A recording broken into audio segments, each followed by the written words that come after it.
Hello, everyone. Welcome to today's English episode. We're excited to help you improve your English conversation skills. Listening to English conversations is an essential part of mastering the language. It helps you enhance your listening, speaking, and comprehension abilities.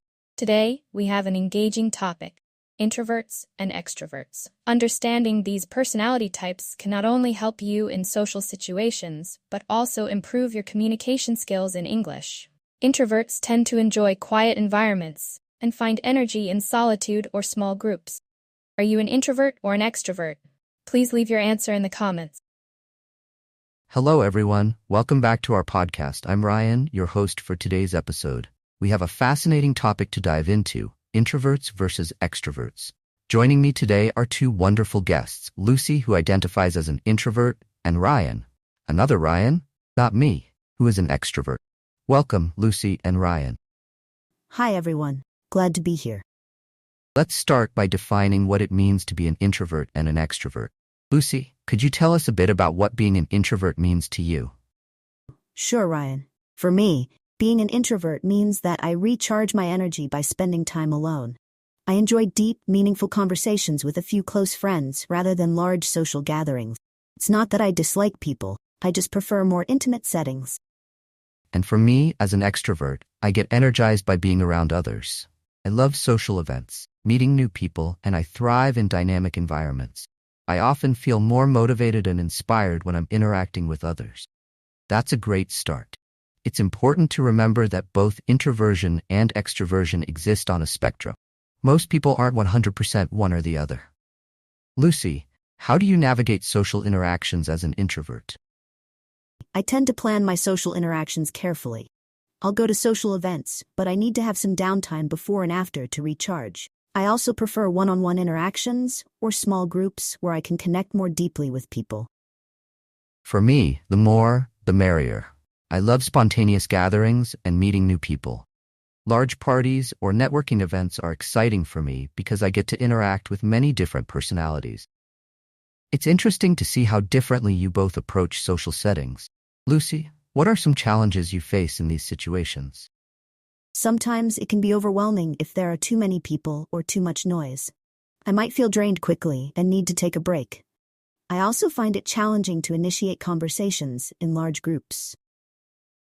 I can see how that would be tough. For me, the challenge is sometimes I might come off as too intense or overbearing because I'm so enthusiastic about meeting new people.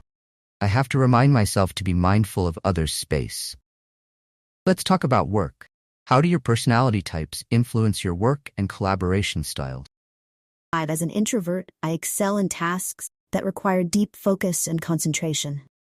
I enjoy working independently or in small teams, where I can build strong, collaborative relationships.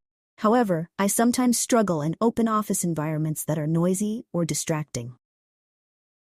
I thrive in collaborative environments. Brainstorming sessions, team projects, and dynamic discussions really energize me. I enjoy bouncing ideas off others and feeding off the collective energy of a group. Have you both found ways to adapt to these differences in a work setting? Yes, definitely. I've learned to communicate my needs, like requesting quiet spaces for focused work, or scheduling one-on-one meetings for in-depth discussions. It's all about finding a balance and respecting each other's working style. I agree. I've become more aware of giving my introverted colleagues the space they need and not overwhelming them with too much interaction. At the same time, I've learned to enjoy moments of solitude, focused work. How do your personality types affect your friendships and romantic relationships? In friendships, I value deep, meaningful connections with a few close friends. I might not have a large social circle, but the relationships I do have are very strong. In romantic relationships, I need a partner who understands my need for alone time and respects. I have a wide circle of friends and enjoy a variety of social interactions. In romantic relationships, I look for someone who can keep up with my social energy, but also help me appreciate quieter, more intimate moments. It's all about balance. That's a great perspective. Do you think introverts and extroverts can have successful relationships? Absolutely. It's all about understanding and respecting each other's needs. Communication is key. As long as both parties are willing to compromise and find a balance, it can work wonderfully. I agree. Differences can actually complement each other. An extrovert can help an introvert step out of their comfort zone, and an introvert can help an extrovert appreciate the value of solitude and reflection. There are a lot of myths and misconceptions about introverts and extroverts. Let's debunk some of those. Lucy, what's a common myth about introverts that you'd like to address? One common myth is that introverts are shy or antisocial. That's not true. Introverts can be very social and have great social skills. They just need time alone to recharge. Another myth is that introverts don't like people, which is also false. We just prefer deeper connections over superficial interaction. And a myth about extroverts is that we're always outgoing and confident. That's not always the case. Extroverts can have moments of self-doubt and need alone time too. Another misconception is that we're always the life of the party, which isn't true for every extrovert. Thank you both for sharing those insights. It's important to break down these stereotypes. Let's end with some tips for personal growth. Lucy, what advice would you give to fellow introverts? I'd say embrace your introversion and recognize it as a strength. Don't feel pressured to conform to extroverted norms. Find your balance between socializing and alone time, and communicate your needs clearly to others. Also, challenge yourself to step out of your comfort zone occasionally.